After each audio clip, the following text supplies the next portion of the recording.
Sound all of the amber alerts, ladies and gentlemen, because guess what? Anime is dying. Or at least that's what people are saying on the internet, because a certain piece of news came out that is getting a lot of anime fans on the internet very, very worried. And it all starts with two familiar names, which I'm sure everybody and their mother is familiar with if you know anything about the internet or animation. Netflix and Mappa. There was this press release here that was revealed on Netflix's website, which says Netflix and Mappa strengthen strategic partnership aiming to co-create a world-class animation studio model. Now, for those of you who are unaware, before we dive into this whole thing, let me just do a quick little reminder. Netflix, obviously a massive streaming site, and as of recently has been, I would say, the world-class leader in streaming anime to a global audience, as well as in Japan as well. Admittedly, most of the anime which I watch nowadays, which frankly is not a lot, to be honest, I watch on Netflix. I'm currently watching Free Rent Season 2 on Netflix, and I'm thoroughly enjoying it. I watched all of Gachiakta on Netflix, thoroughly enjoyed it. And then you have Mappa, Studio Mappa, longtime veteran in the anime world, and who recently has really blown up internationally speaking with series like Attack on Titan, at least the final seasons of Attack on Titan, Jujutsu Kaisen, Chainsaw Man. Essentially, for the average post-COVID anime fan, Mappa is associated with 90% of all anime that they watch, which is not particularly a bad thing because, let's be real, Mappa is fucking killing it. I recently just watched the Chainsaw Man movie, which was probably one of the most cinematic and fucking balls of the walls anime films I've ever seen in my life. And as much as I am personally not a fan of Jujutsu Kaisen, it's pretty understandable why a lot of people internationally and in Japan as well enjoy the fuck out of that show. I mean, I'm not a blind man. I can tell you what good animation looks like, and there's a lot of scenes in both Jujutsu Kaisen and Chainsaw Man that have some of the most insane animation I've ever seen in my life. So then why is this Netflix and Mappa strategic partnership such a bad thing, according to the online anime community? Well, let's find out. Netflix has announced a strategic partnership with Mappa. Through this collaboration, the two companies will work together on new projects with a global perspective, from story development to merchandise. And Netflix will exclusively stream a slate of original Mappa-produced anime titles to members worldwide. Today, more than half of Netflix members enjoy anime on the service, and anime viewership has tripled over the past 5 years. With this partnership, Mappa's new anime titles will premiere exclusively and simultaneously worldwide on Netflix, allowing fans everywhere to experience these stories together. Manabu Otsuka, president and CEO of Mappa, says, "We have worked with Netflix on various projects in the past, but this expanded partnership is based on Mappa's core belief in being an independent studio, both creatively and in business. Japanese animation studios must proactively lead every stage, from understanding global audience needs and developing projects to reaching viewers and expanding related businesses. Mappa is committed to deepening our relationship with Netflix, aiming for a long-term win-win partnership." Okay, so let's take a pause right here and break it all down here. Now, there's a couple of key terms that have really triggered a lot of anime fans globally. The first one being right from the beginning that says that the two companies will work together on new projects with a global perspective. Yes, the global word has really triggered a bunch of people right there, because a lot of people have taken that terminology as meaning, oh, so what we're seeing here is that Mappa and Netflix are gonna start making anime that is built for the Western audience, that is built on Western beliefs and Western traditions and the things that are acceptable to the West. Which, look, if you know anything about anime outside of all of the big mainstream Shonen Jump Mappa titles like Chainsaw Man or Jujutsu Kaisen, then you'll know that sometimes there are some key elements to these shows that not your average anime fan will completely be okay with in the West. I mean, look no further than the mid to late 2000s Moe Blob movement that happened. Even back then, even when anime was still quite underground and niche in the West, a lot of Western fans had slight problems towards those kinds of aspects and elements. And now with these new trend of post-COVID anime fans coming into the scene and looking back on the history of anime, and they don't even have to, again, travel that far, only about 10-20 years back, then they'll maybe discover or maybe rediscover some series that they're like, now that doesn't seem quite kosher, now does it? Look, I don't have to say verbatim, but you probably understand where I'm getting at. Now, there have been, in the past, a couple of moments where, yes, there have been some anime series, or I guess some complaints made from the Western audience towards some anime series that the West has not been completely okay with.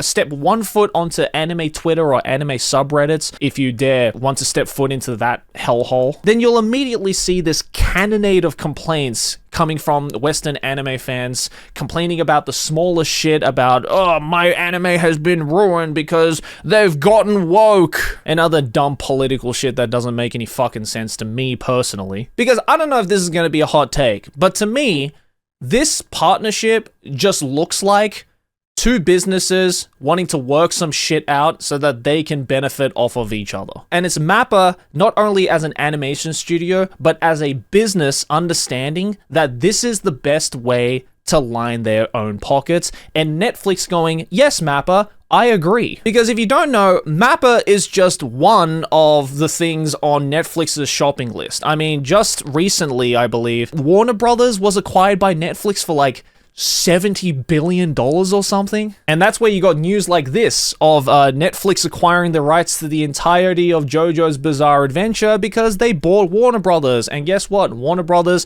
owns JoJo. And Steel Ball Run Part 7 is most likely going to be a Netflix exclusive, which understandably got a lot of JoJo fans upset because, God forbid, they killed the shit out of Part 6, which personally I will never forgive. That was my favorite part. Fuck you. So Mappa and Netflix both understand that anime has become this massive mainstream thing. I don't think that argument can be stated anymore of, is anime actually mainstream or not? Like, yes, anime has gotten mainstream, point blank period. There is no argument around that. The fact that a couple of months ago, you could walk into literally any cinema in North America or Europe or Australia or any Western country and watch the Chainsaw Man Reze Arc film in what is most likely packed out seats was something that was unfucking thinkable 5-10 years ago. Hell, even in Japan, anime was never the sold out cinematic spectacle of that day. It was always some Western film, whether it be like a Marvel film or some kind of big Japanese live action film. Anime was just this other little segment that was either pertaining to kids or nerds. But nowadays, even in Japan, with the success of movies like the Demon Slayer movie and as of recently the Chainsaw Man Reze Hen arc, was just a massive indicator of, yes, anime, not only in Japan, but internationally speaking, has become mainstream. Which is why Netflix and Mappa have decided to shake hands with one another to be like, let's capitalize on that. Let's make some money on that. Maybe in Mappa's mind, they're trying to recoup the costs for the Chainsaw Man Season 1 budgeting because, you know, if you guys don't know, Mappa independently funded the entirety of Chainsaw Man Season 1, and apparently, according to some reports, they didn't make a profit on it. But I think, and I'd like to hope, that the main reason why Mappa has decided to make this move with Netflix is, as Manabu Otsuka says here, this expanded partnership is based on Mappa's core belief in being an independent studio both creatively and in business. They want to be free from the traditional anime committee judging everything from the top without knowing what the current market is like, and Netflix is there to just give them some monetary support and to help them spread that shit. Now, going back to the starting argument that I made at the beginning of this video of people in the anime community riling this whole news up to be the quote-unquote end of anime, personally speaking, I think is a little bit over-exaggerated, to be honest. Because from my perspective, let's say that Mappa and Netflix decide to make a original IP anime series that was created by Mappa, funded by Netflix, distributed as a Netflix exclusive show. And it was made for, let's say, a global audience. Maybe it doesn't exactly follow the traditional route that every other anime created by Mappa or other studios have gone through. And, you know, maybe there might be some ideological changes in the storytelling beats that are more akin to a Western style story. You know, maybe a mixture of the two, something akin to like an Avatar: The Last Airbender, for example. Well, the biggest complaint coming from the hardcore anime community online, at least from what I have seen, is that this is going to ruin the integrity of anime because it is no longer Japanese. The reason why anime was popular even in the West during the underground days, which is a crazy thing to say, but back before it became mainstream, was because it was a uniquely Japanese thing. It is a uniquely Japanese style of storytelling, of character depth, and of animation, which a lot of people were drawn to because it was completely different from your average Adult Swim or Cartoon Network animation, for instance. But here's a suggestion from me to you.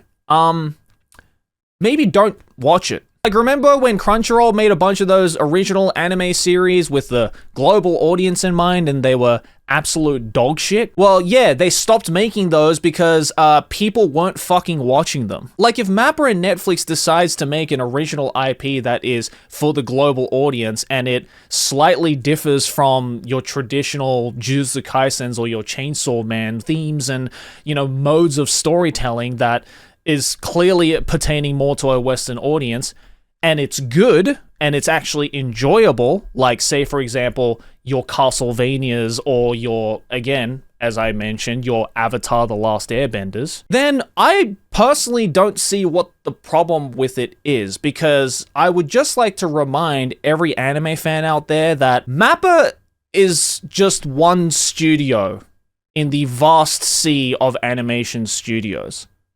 Like, did people forget that Bones, Hero, Studio Orange, Shaft, Kyoto Animation, JP Staff, fuck, I could keep listing off names. Like, these other studios exist that are not doing what Mappa is currently doing. Like, if they want to follow in the footsteps of Mappa, then there's not really any stopping it from our end, because at the end of the day, anime is a business, and it's just another business trying to stay afloat in these times. It's studios realizing the potential growth and the potential revenue stream that was otherwise previously untapped, going, hey, you know what, maybe there are people outside of Japan that actually watch anime and are willing to pay for it as well. Now look, I might understand this might just be my personal utopian viewpoint on it all, you know, maybe I'm giving them too much of the benefit of the doubt, but I also think that people are being a little bit doomerish as well. Because regardless of whether all of these other animation studios in Japan decide to follow along the footsteps of Mappa and bend at the knees to streaming sites like Netflix or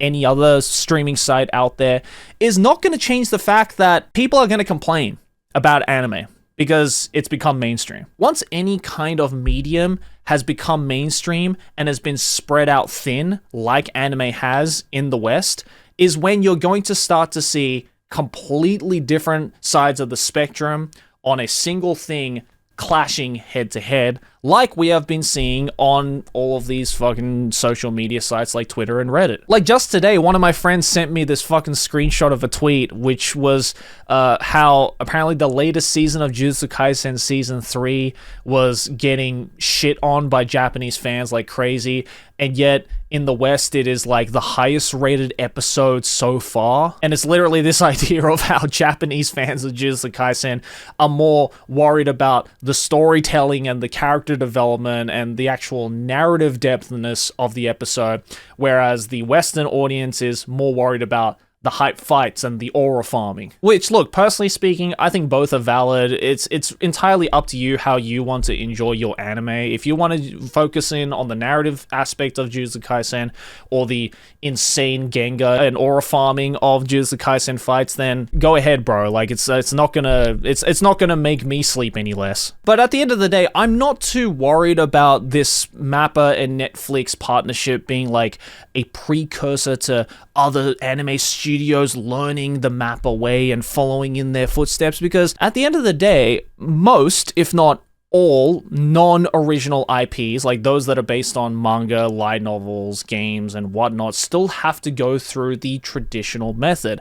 Most of the time, if the adaptation is done well, we'll try to follow the original source material to the best of its ability. And as of right now, there are not really any like big manga publications or light novel publications, or I would say game publications, to my knowledge anyway, that are trying to pertain more to a global audience. And look, that might just be because I'm kind of out of the loop right now, but I don't think the downfall of, say, Shonen Jump in 2026, the fact that as of right now, One Piece and maybe Kagurabachi are the two series that are holding the skin of the neck of Shonen Jump in the modern day, is not a result of Shonen Jump becoming woke or Shonen Jump pertaining to a global audience. The West and global perspectives are not the reason why the light novel industry is now 70-80% full of isekai slop that gets forgotten after 3 days. Like, they have their own issues that they need to solve in their own time before even considering thinking about the global market, if you will. See, I think what Mappa needs to do to make this whole partnership with Netflix as healthy as possible without it overstepping the boundaries is to make sure that they don't give Netflix too much control. Because from what I am seeing, the biggest complaint about this Mappa-Netflix partnership more lies in with Netflix's agenda, or their pushing of certain agendas that people in the West don't really want to see in their Japanese anime. As one anime fan, that is completely understandable. I also hate that shit as well, and I think it's completely unnecessary. Like, if Netflix helps with the funding side and the distribution side of it all, and that's it, and Mappa just completely focuses on the writing and the production side of it all, you know, trying to stay true to their intentions while maybe adding small little bits that aren't too egregious, that aren't too quote-unquote woke, I hate fucking using that word, then we could honestly see some pretty cool and great original IPs coming out of Netflix. We don't know. I mean, hell, the One Piece live action has nailed it out of the park so far with Season 1. I don't know about Season 2 yet, because obviously it's not out as of me recording this video, but I watched Season 1.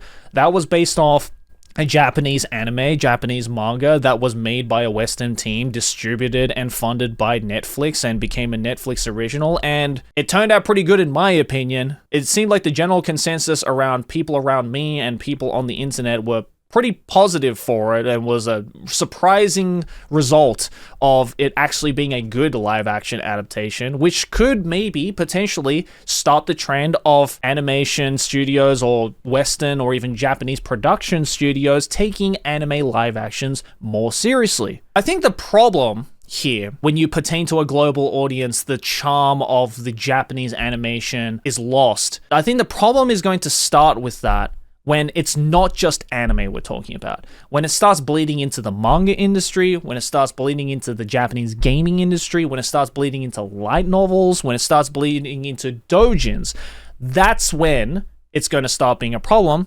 because that's, for the most part, the source of a lot of anime that we see today. But if it starts to get to the point where you open up my anime list and you say, hey, let's look at next season's anime, and you scroll down and all you see is a bunch of shit that is full of Western agendas, that clearly looks like it was made with a Western audience in mind, that has lost that quote-unquote Japanese charm, if you will, that's when we can start to be like, yeah, okay, I think anime is over. Look, bottom line is, with or without this Mappa-Netflix partnership, there are two things that are certain as of right now. One is that anime is mainstream, whether you like it or not. And the second one is that anime is and will continue to expand their audience base globally, because they have realized the potential revenue source that there was previously unrecognized. I mean, the anime and manga industry was suffering for years when streaming was first becoming a thing, because they were still reliant on $280 Blu-ray sales where you could watch 3 episodes of your favorite anime in Ultra HD. Like, I'm sorry, I don't want to go back to the whole Blu-ray days. I don't want to go back to the whole VHS days. There's a part of me that is nostalgic for that moment because I, lived through that moment as an anime fan, but I much prefer the current ecosystem of being able to turn on Netflix and watch Free Rent and then immediately watch Gachiakuta, for instance. And also people are going around saying like, oh, all of the Netflix jailed anime series, the Netflix exclusive anime series are all shit. Like, I don't know, man. Ranma Half was pretty fucking good, but the problem wasn't with Netflix jailing it. It was the fact that none of y'all motherfuckers watched it. Like, that readaptation of Ranma Half was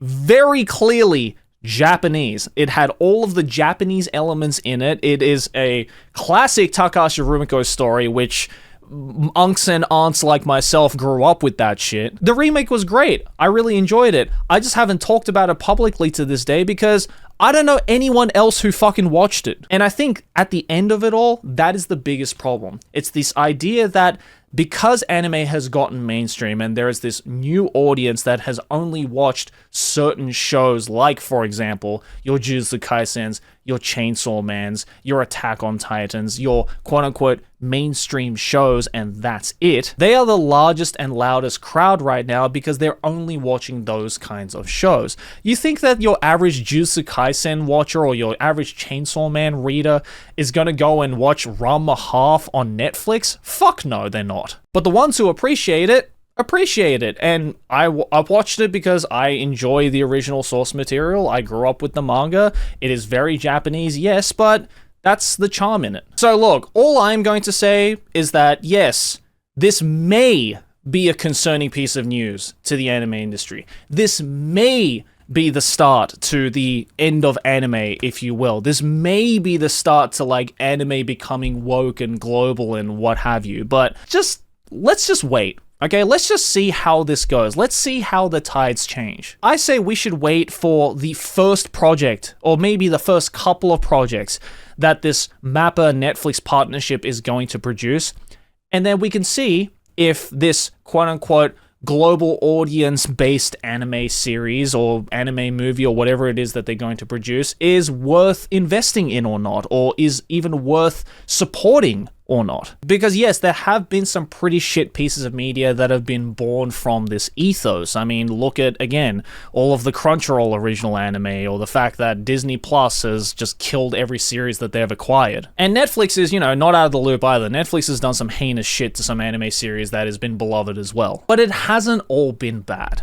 Let's be real, it hasn't all been bad. But look, that's just my 2 cents, okay? This is just one person's opinion. I don't think I am 100% right, obviously, so if you disagree with anything that I said, then you can let me know down in the comments below. I'm more than happy to have a nuanced discussion with all of you, because I think this is a really interesting kind of can of worms that has been opened up as of the mainstreamification of anime as of recent, if you will. Anyways, thanks for watching, guys. If you enjoyed this video, make sure to smack my face right here, subscribe to the channel. Let's keep making big channel number go bigger. Over here next to my head, there's a couple more videos you can check out if you enjoyed this one, and yeah, let's see what Mappa and Netflix are going to cook in the next couple of years. I am personally kind of excited to see what they cook up. If it's shit, it's shit, but if it's good, then hey, it's good. We'll just have to see. Anyways, thanks for watching.